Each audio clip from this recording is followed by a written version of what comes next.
The 40th floor of the sleek downtown high-rise felt more like a courtroom than a mediation office that afternoon. Floor-to-ceiling windows framed a gray Chicago, sky heavy with the promise of snow. Inside, the air carried the faint, musty scent of old legal files mixed with the sharp, expensive bite of Marcus. Thorne's signature cologne, something woody and aggressive that always announced his presence before he spoke. Kesha Van sat straight-backed in the leather chair across from her, soon-to-be ex-husband.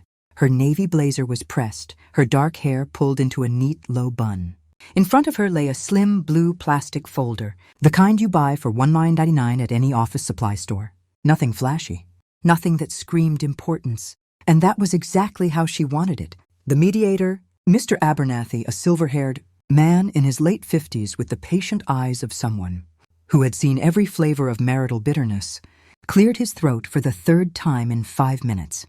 So to confirm once more, he said, adjusting his half-moon glasses, both parties agree that the condominium on Lakeshore Drive, purchased prior to the marriage, remains the separate property of Mr. Thorne. The 2025 BMW X5, also titled solely in Mr. Thorne's name and purchased before the marriage, remains with him. Ms. Van, you are waiving any claim to the joint checking and savings accounts, brokerage portfolios, retirement funds, and investment properties acquired during the marriage?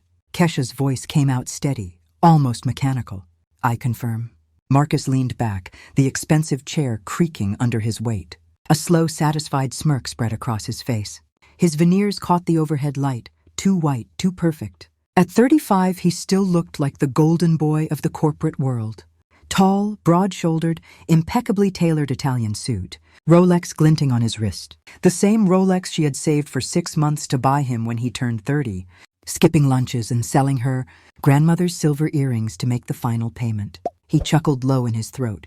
See? Told you, Kesha. You leave with exactly what you brought, which was nothing. He didn't look at her when he spoke. He addressed the space above her head, as though she had already faded into irrelevance. I built everything, sweat, late nights, deals that would make your little spreadsheet brain explode. You shuffled papers for pennies and wore the carpet thin under your desk chair. And now, poof, 5 years erased. Clean slate. Kesha turned her head slowly. Her dark eyes met his without blinking. There were no tears in them. No fire, only a calm, clinical curiosity, like she was studying a specimen pinned under glass. I just want this finished, Marcus, she said quietly. Sign and we both walk away. He barked a laugh. Walk away? You'll be walking to a roach-infested studio in Englewood. 30-minute trek to the L in the rain. Me? I'm heading straight to a bottle of Dom Perignon. Tiffany already picked out new curtains for the bedroom. She says your velvet ones are dust, collectors from the last century. She wants to move us to a house in the suburbs. 4 bedrooms, pool, the works. Mr. Abernathy coughed again, louder this time. His cheeks had taken on a faint flush. Mr. Thorne, please. This is a professional proceeding. A little decorum? What decorum? Marcus snapped, turning on the lawyer. I'm stating facts. I fed her, dressed her, took her to Cancun, Miami, Turks and Caicos. 5-star resorts. 0 gratitude. All I ever got was Marcus. Save money. Recession's coming. Marcus, do we need another car? Marcus, where's the money going? Boring. Like reading an annual report. Dry. No passion, no fire. Kesha's lips curved, just the faintest hint of a smile. It didn't reach her eyes. I'm an auditor, Marcus. You always said that. Reports are my life. Exactly. Corporate drone, not a wife. He slammed the leather portfolio shut with a theatrical flourish, sending a small puff of dust dancing in the shaft of sunlight that had broken through the clouds. Done. Signed. We're free. Mr. Abernathy began gathering documents with visible relief, stacking them like he was disposing of hazardous material. The court will issue the final decree in 3 business days. The agreement takes effect immediately upon signing. Marcus stood, smoothing his suit jacket. He checked his watch, the same massive Swiss chronograph she had given him. Then his gaze drifted downward. Kesha still wore her wedding band, thin white gold, small but flawless diamond. On her left wrist sat the matching women's watch, elegant, understated, the one she had bought for their 5th anniversary, when they were still living in a 1-bedroom, rental and counting every dollar. Marcus's expression changed. The smugness twisted into something darker, hungrier. Stop, he said sharply. The word echoed off the high ceilings. Mr. Abernathy froze, stamp hovering above the final page. Kesha slowly lifted her eyes. Something else? Yes. Marcus stepped closer, looming over the table. His shadow swallowed her face. Take off the ring. And the watch. Those are mine. Silence. Thick, cottony, suffocating. The mediator's pen rolled across the polished wood with a dry clatter. Mr. Thorne, Abernathy said carefully, those are gifts. Under Illinois law, interspousal gifts are not subject to— I don't care what the law says, Marcus snarled. A vein throbbed at the side of his neck. That's my money. I bought them. She sat on my neck for 5 years playing saint while I broke my back. Now she thinks she can pawn my gifts to pay rent? No, she leaves with nothing. Exactly like she came. He slammed his palm on the table. The crystal water carafe jumped. Droplets scattered across the glossy surface like tiny accusations. Take them off. Kesha looked at him for a long moment. Memories flickered behind her eyes, not the wedding vows, not the early dates in Grant Park, when he still held doors and brought her cheap daisies. No. She remembered the night 3 years ago, when he suddenly stopped showing her pay stubs. New company policy, he'd said. Confidentiality. Even spouses can't see. She remembered the late meetings that always ended with the scent of aged scotch and steak on his collar. She remembered the Cartier receipt she found in his jacket. Pocket, gold bracelet engraved to K. A gift, he claimed, for the CEO's wife. Department collection. She had swallowed the lie because she needed the marriage to still exist. But Kesha Van was not just an accountant. She was a forensic auditor, certified, elite, trained to follow money trails through lies, shell companies, and pretty spreadsheets. When the family budget stopped adding up, when he screamed about a $200 pair of boots while wearing a $500,000 watch and hiding secret accounts, she didn't scream back. She worked silently, methodically, professionally, like a pathologist dissecting a tumor. Do you hear me? Marcus was almost shouting now, spittle flying. That watch is $3,000 retail, too rich for an unemployed divorcee. I'll leave you in the thong I bought you last Valentine's and nothing else. Mr. Abernathy half rose. Mr. Thorne, I must insist. Sit! Marcus barked without looking at him. You did your part. This is family business. He turned back to Kesha. I'm counting to 3. 1. Kesha raised her right hand slowly, deliberately. No trembling, no rush. With quiet dignity, she slid the wedding band off her finger. The diamond caught the lamplight one final time, cold, indifferent sparkle, and she placed it on the table. A soft, final thunk. 2. She unfastened the watch strap. The timepiece had been more than jewelry. It had been proof she could provide, proof she mattered. Now it felt like shedding a shackle. She laid it beside the ring. Marcus's eyes gleamed with petty triumph. He snatched both pieces, fingers shaking with greedy excitement, and shoved them into his trouser pocket like war booty. Now we're even, he said, smirking at his reflection in the darkening window. You know your worth. 0. Without me, you're nothing. He straightened his tie, adjusted his cuffs. Well, enjoy the rest of your life searching Indeed for minimum wage jobs. If you get really desperate, call me. Maybe I'll get you a janitor spot in the office. We always need people who know how to clean up messes. He turned toward the door, already reaching for the brass handle, already tasting freedom. Kesha's voice cut through the air like tempered steel. Wait, Marcus. He froze. Something in her tone, calm, professional, final, made the hair on the back of his neck stand up. She reached into the leather, bag at her feet, and withdrew. The blue folder, ordinary, unremarkable, about 50 pages thick. She placed it on the table and smoothed the cover once, gently, the way a judge might smooth a verdict before reading it aloud. Sit down, she said. This will only take 5 minutes. You need to hear it. Marcus snorted, but the sound came out thinner than before. I'm late. Tiffany's waiting. Champagne's getting warm. Tiffany can wait, Kesha replied. Mr. Sterling doesn't. The name landed like a slap. Marcus's shoulders stiffened. Peter Sterling, CEO, founder, majority owner of the retail empire that had made Marcus's career. A man known for zero tolerance. A man who did not forgive. What does he have to do with this? Marcus asked. His voice had lost half its volume. Kesha opened the folder. Everything. Marcus remained standing for a long second, one hand still gripping the brass door handle. The metal felt suddenly colder than it should have. He turned slowly, the smirk long gone from his face, replaced by something between irritation and unease. What kind of game is this, Kesha? His voice tried to carry the same arrogant edge, but it cracked on the last syllable. You think a little folder is going to scare me? I've got places to be. Kesha didn't answer right away. She simply opened the blue folder with the calm precision of someone laying out surgical instruments. The first page she withdrew was thick, glossy, printed in full color, a flowchart dense with arrows, boxes, dates, and dollar amounts. Red lines highlighted transfers. Blue ones showed shell company connections. At the center of the diagram sat Vanguard Logistics, circled in thick black marker. Sit, she repeated. Not a request. A quiet command. Marcus laughed once, short. Forced, then walked back to the chair and dropped into it like a man who still believed he controlled the room. He crossed his arms, legs sprawled, trying to reclaim the posture of dominance. Fine. Amuse me for 5 minutes. Then I'm gone. Kesha turned the page toward him. You remember Vanguard Logistics? She began, voice level, almost conversational. The exclusive logistics contract you personally championed 2 years ago. You insisted they were the only provider who could guarantee on time delivery to all 47 regional distribution centers. You signed off on the rate increase yourself, 18% above the next best competitor. No competitive bidding, no justification memo, just your signature. Marcus shrugged, eyes flicking over the diagram without really focusing. Reliable partner. Saved the company headaches. What's your point? Very reliable, Kesha agreed, the faintest trace of sarcasm threading through her tone. Especially when you consider that Vanguard Logistics is registered in the name of your cousin, Jamal Harris, same last name as your mother's maiden name. Address, 45B Industrial Lane, near O'Hare. A garage. I drove there last Tuesday. No trucks, no loading docks, no employees. Just a man named Earl sitting in a rusted van on cinder blocks, drinking instant coffee and watching cat videos on his phone. Marcus's jaw tightened. He leaned forward, elbows on the table now. You're trespassing on private property. That's illegal.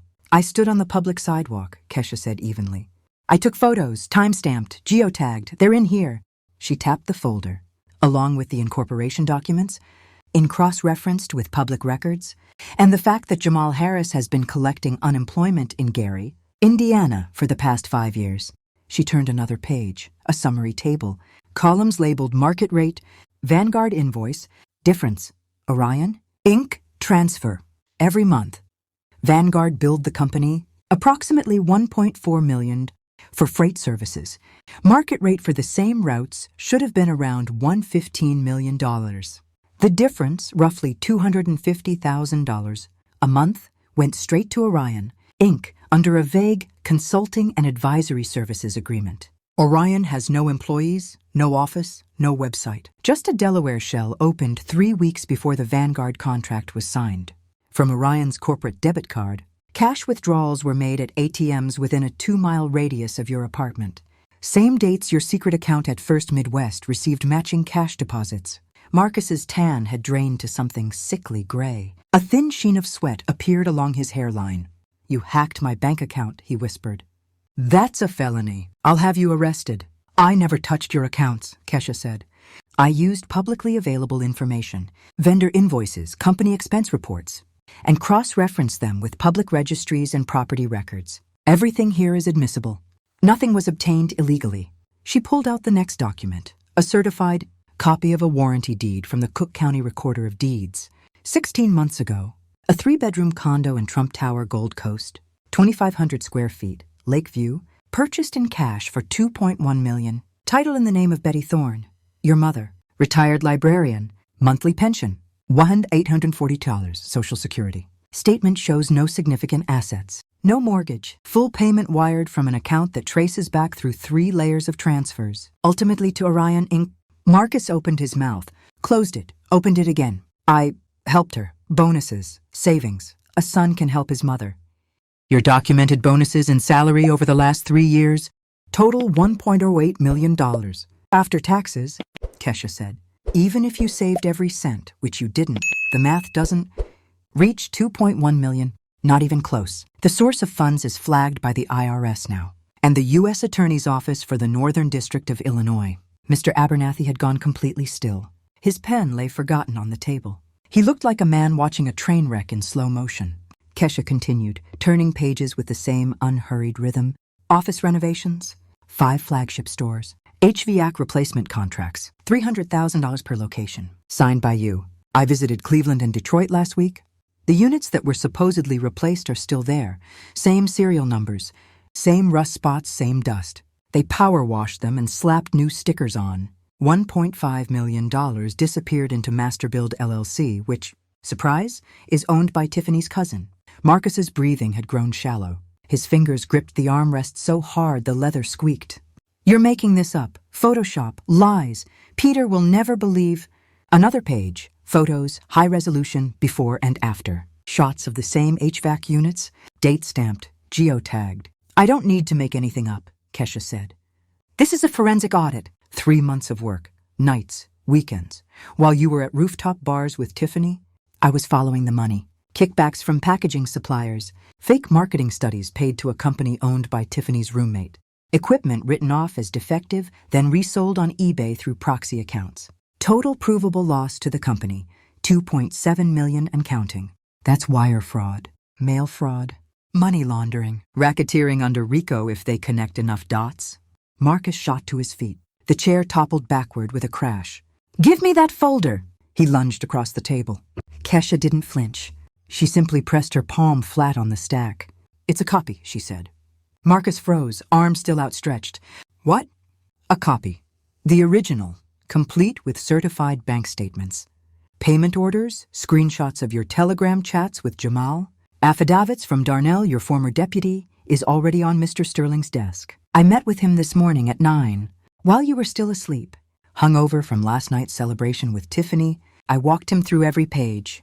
Marcus staggered back a step. His legs hit the fallen chair. He sank down onto it slowly, as though the bones had turned to rubber. Peter knows? Yes. He won't believe it. I'll explain. It's a misunderstanding. A setup. You're bitter. You're getting revenge. The phone on the table vibrated. The screen lit up. Boss! The ringtone, some upbeat pop track, Marcus had chosen years ago, now sounded obscene in the silence. He stared at it like it might bite him. It rang and rang. Finally, he snatched it up with shaking fingers. Yes, Peter. Mr. Sterling. Hello? Kesha watched his face. She saw the exact moment the blood left it entirely. Yes, What do you mean blocked? I'm in a meeting. No, wait, badge? What do you mean my badge is deactivated? Peter, listen, this is... The line went dead. Marcus stared at the phone. A second later, it rang again. Security, Chief Gleason. He answered on the third ring, voice barely above a whisper. Yes. I understand. No, I'm coming right now. Wait, what do you mean police? Let me speak to Peter. The call dropped again. Marcus looked up at Kesha. His eyes were wide, pupils blown with panic. They blocked my badge, he said hoarsely. They're sealing my office. They're seizing the servers. They said, Federal Prosecutor, FBI. Kesha closed the folder with a soft snap. Wire fraud carries 5 to 20 years. Embezzlement on this scale almost guarantees federal time. And yes, they move fast when it's this much money, and when the CEO personally pushes it. Marcus's mouth worked soundlessly for a moment. But we're married. You're my wife. You can't... Ex-husband, Kesha corrected gently. 15 minutes ago you signed the papers. You wanted it fast. You wanted to celebrate with Tiffany. You wanted me gone with nothing. You got your wish. He reached across the table, hands trembling. Kesha, call him! Tell him it's a mistake. Tell him you miscalculated. I'll pay it back. I'll sell the condo. I'll sell the car. Assets are already being frozen, she said. Emergency motion filed this morning. By the time you leave this building, your accounts, the condo in your mother's name, the BMW, all of it will be under seizure warrant. Marcus's phone buzzed again. A bank alert. Account access suspended. U.S. Marshals Service. Federal seizure warrant. The phone slipped from his fingers. It clattered onto the table. He stared at it, then at Kesha. What have you done? His voice cracked. They'll put me in prison. My life, it's over. Kesha stood. She gathered her bag, leaving the blue folder on the table like a gravestone. It's not over, Marcus. It's balanced. Debits equal credits. You took what wasn't yours. You lied. You betrayed. Now the bill is due. She turned to Mr. Abernathy, who looked as if he had aged 10 years in the last 20 minutes. Thank you for your time, Mr. Abernathy. I'm sorry for the intensity. The lawyer could only nod, handkerchief pressed to his forehead. Kesha walked to the door. She paused with her hand on the handle. By the way, she said without turning around, the BMW you drove here? Corporate lease. Security already has the repossession order. You'll be taking the L home, assuming you still have enough change for fare. She stepped into the hallway. The door closed behind her with a soft, final click. Outside, snow had begun to fall, light, silent flakes drifting past the windows of the 40th floor. Kesha took the elevator down alone. When the doors opened to the lobby, cold air rushed in, carrying the clean scent of winter. She stepped outside. For the first time in years, she breathed without the weight of secrets pressing on her chest. She didn't call a car right away.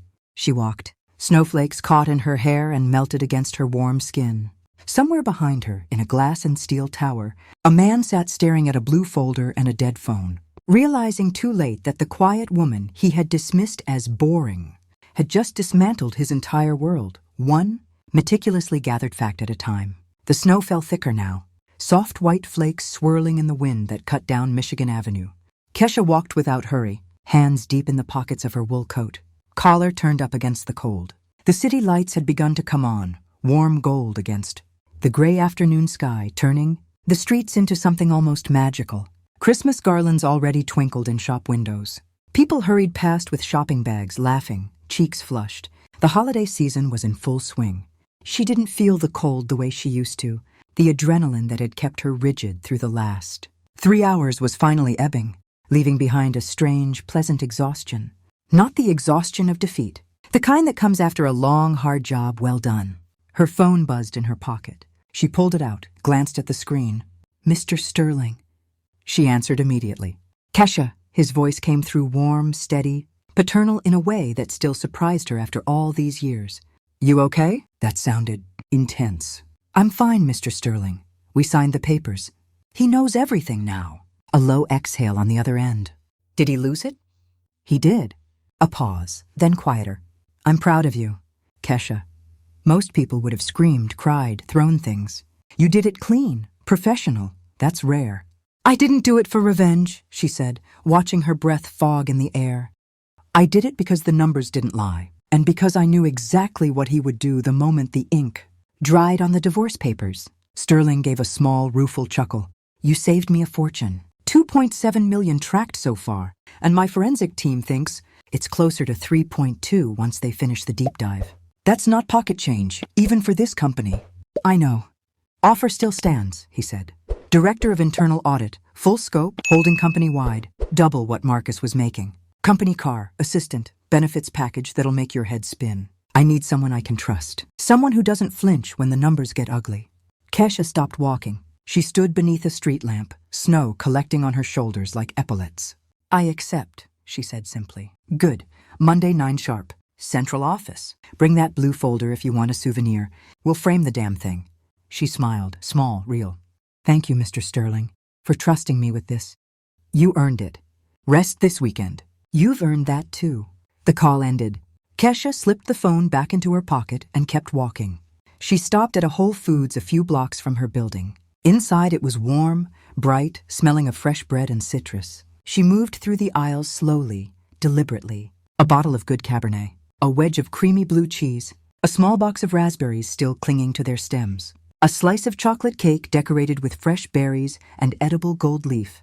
No one to share it with tonight, but that was fine. Tonight was hers. She paid, walked the last 3 blocks home. Her apartment was on the 4th floor of a modest brick building in Lincoln Park, not luxurious, but clean, quiet, hers. She unlocked the door, kicked off her boots, hung her coat. The space smelled faintly of lavender from the candle. She'd burned the night before. Bookshelves lined one wall. A soft gray throw blanket draped over the couch. An owl mug sat on the kitchen counter, her favorite. She opened the wine, poured a generous glass, put on a jazz playlist, low, smoky saxophone. The first sip was tart, rich, grounding. Her phone chimed again. A message from Darnell. Acacia. "Just got the call. Reinstated. Back pay. Raise. Sterling himself called. Said it was a clerical error firing me. I know it wasn't clerical. It was you. I don't even know what to say, except thank you. Drinks are on me when you're ready." She typed back. "Happy for you, Darnell. Work honest. We'll celebrate soon." Then another email notification. HR. Subject. Employment offer. Director of Internal Audit. She opened the attachment, scanned the salary figure. It was 3 times what she had been making before the divorce proceedings. Began. Benefits. 401k. Match. Company vehicle allowance. Personal assistant. Executive parking. She whistled softly.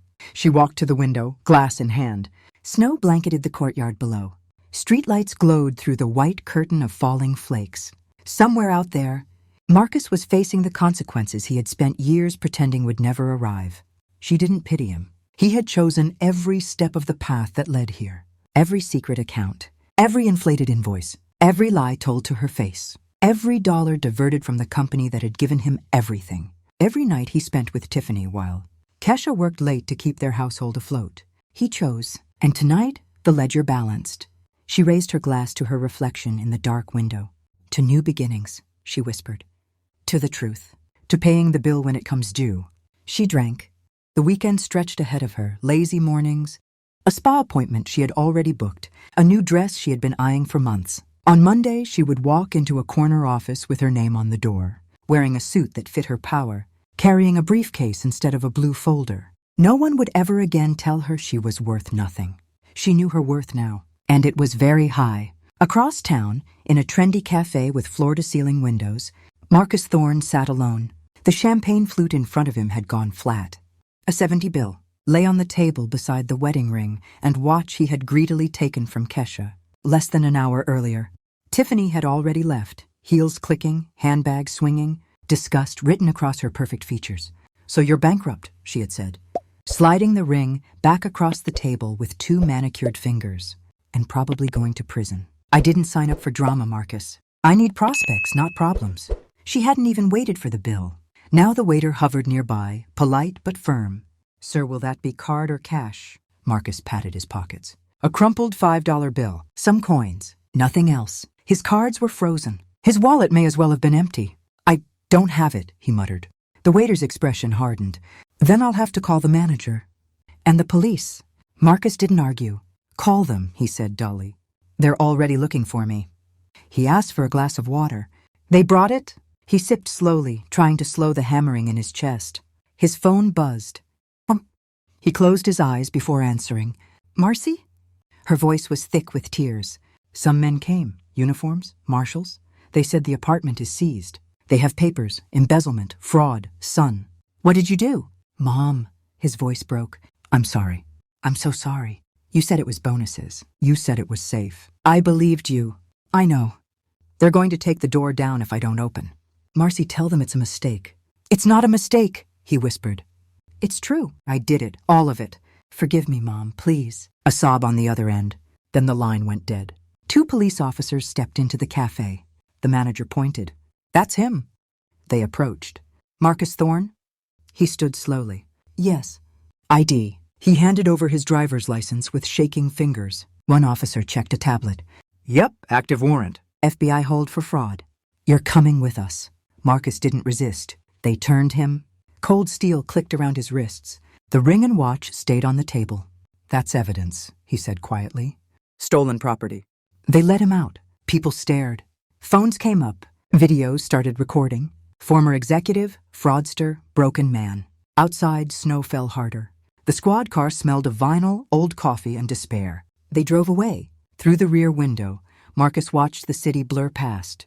Christmas lights, laughing couples, families carrying trees. The holiday he had once looked forward to with champagne and new curtains and a mistress on his arm.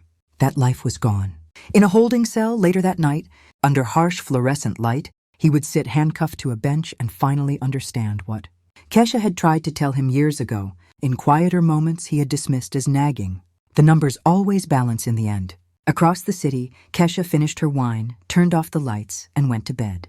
She slept deeply, dreamlessly, for the first time in years. When she woke the next morning, snow still covered everything outside her window. But inside, the air felt lighter, cleaner. She had no mansion, no luxury car, no husband, but she had her name, her reputation, her career, and a future that belonged to her alone. She smiled into the quiet morning. Then she got up, made coffee in her owl mug, and began planning Monday. The rest of her life was waiting.